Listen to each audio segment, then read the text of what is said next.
Garrett Wilson and Sauce Gardner have lived up to the hype, and fifth-year extensions will be on the table until May 1st. Connor, what's the latest on all of that? These contract extensions are ready for the 2022 class. Yeah, so at the time, dating back to the NFL Combine a couple weeks ago, nothing was imminent. And what I mean by that is this isn't like the Jets don't want to pay these guys. Aaron Glenn, Darren Muji, they were just worried about the free agency. They were worried about getting things in line for the NFL draft, trades, things like that. Once they got through those, they were going to get to the negotiating table and figure out what they wanted to do with Sauce, what they wanted to do with Garrett. I think that the Sauce Gardner contract negotiation is the easier of the two because this is a two-time first-team All-Pro. Those accolades aren't handed out to just anyone. Sauce Gardner will be the highest-paid NFL cornerback once the Jets extend him. Garrett Wilson, a little bit more challenging because he's not Justin Jefferson. He's not Chase. Where do you plug him in the hierarchy of the best receivers in the NFL, and then where do you pay him as such? You know, Garrett Wilson's going to have an opinion of what he's worth, which might be a little bit different than what the Jets have an opinion of what he's worth. So I could see that one potentially getting a little more complicated. But Connor, the last Jets regime with Joe Douglas, they were very much in the realm and the world of we do not pay players after 3 years. We don't pay players after 4 years. We'll figure it out after that. We don't want to set the precedent that everyone after 3 years we pay them.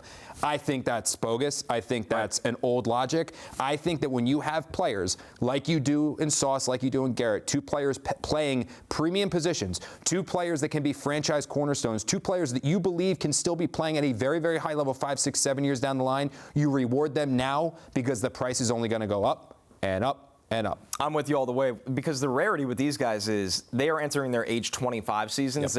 And we know what they are. They're stars, players at their position. For Sauce Gardner, I think it's kind of similar to Quinn Williams a couple of years ago where all those defensive tackles got paid and you knew what the number was. J.C. Horn just got paid and reset the corner market at $25 million. So now Sauce gets the top of that. The thing is, Connor, that I'm fascinated with this is because we hear so much about this. We hear the fans saying, get this done, get this done. Are these guys going to be interested? It feels like Sauce would be. Yeah. He's been very vocal about being a guy that says, I want to be here. I want to turn it around. I want to fix things with the Jets. And I'm not saying Garrett doesn't feel that way, but the wide receivers, man, they wait and wait and wait. We're still seeing this with Jamar Chase with the Bengals. We saw it with Justin Jefferson.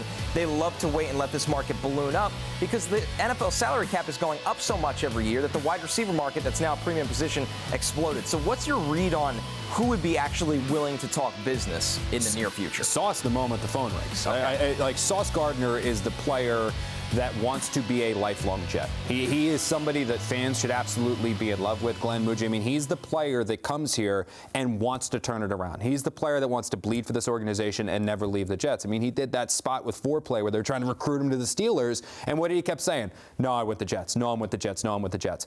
Garrett Wilson, I think there were parts last year where it got a little complicated with him and the Jets. The relationship with Aaron Rodgers wasn't exactly a great one. I don't think he liked the fact that Devontae Adams arrived and suddenly he was pushed to being wide receiver 2 in the offense. I think it annoyed him a little bit. But at the same time, it never reached a point where he demanded the trade. I'm not saying he never thought about it, but he never demanded the trade. If the Jets are willing to commit to Garrett Wilson, I believe that Garrett Wilson is willing to commit to the Jets. It's just about making him a financial offer that's not insulting, not Justin Jefferson money, but shows him we believe in you, we want you to be a part of this team, we're willing to commit to us, and then Garrett Wilson will reciprocate that.